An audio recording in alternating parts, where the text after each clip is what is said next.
For 99% of human history, no one on Earth had ever touched soap, and somehow they didn't rot.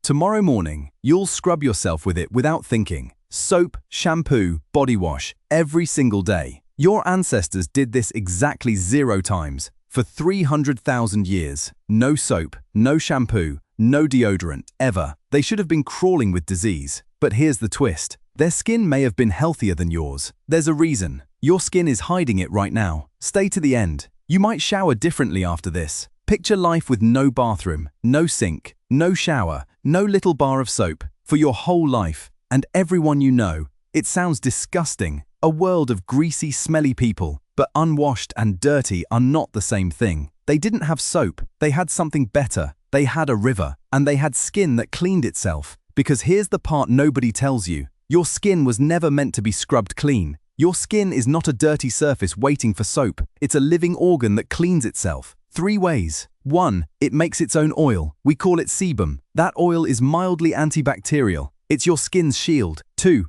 A thin acid layer sits on top. The acid mantle. It's slightly sour, and germs hate it. It kills them. 3. And this is the wild one. Your skin is covered in living bacteria.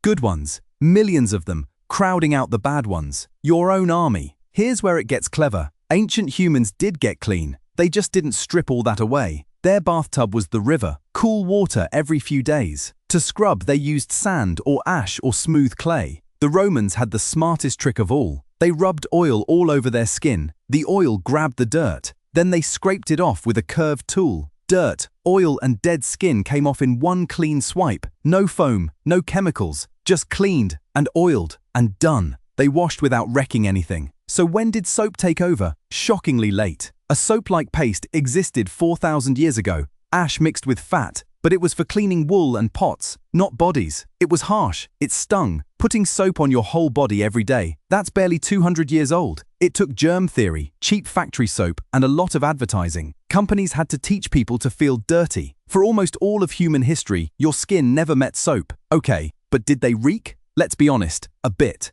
And they had lice and bugs too. This isn't a perfect, clean fairy tale, but less than you'd think. For 2 reasons. First, everyone smelled the same, so noses stopped noticing. Second, body odor isn't sweat, it's bacteria eating your sweat. And their food was different. No sugar, no processed junk. Different diet, different bugs, milder smelled.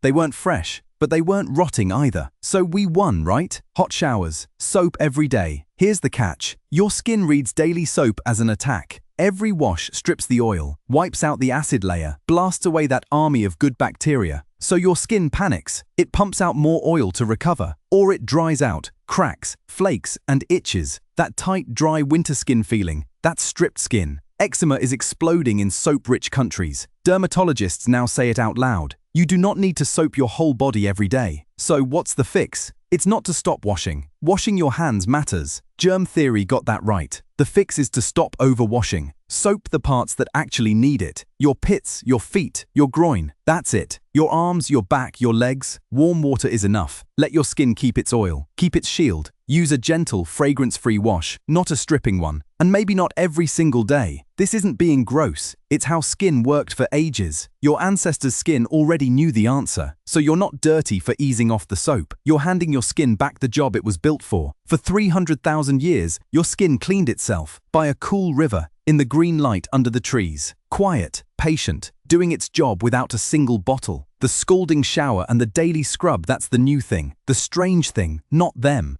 Tonight, when you reach for the soap out of pure habit, remember it's younger than your great-great-grandmother. Your skin is older than all of it, and it still remembers the river.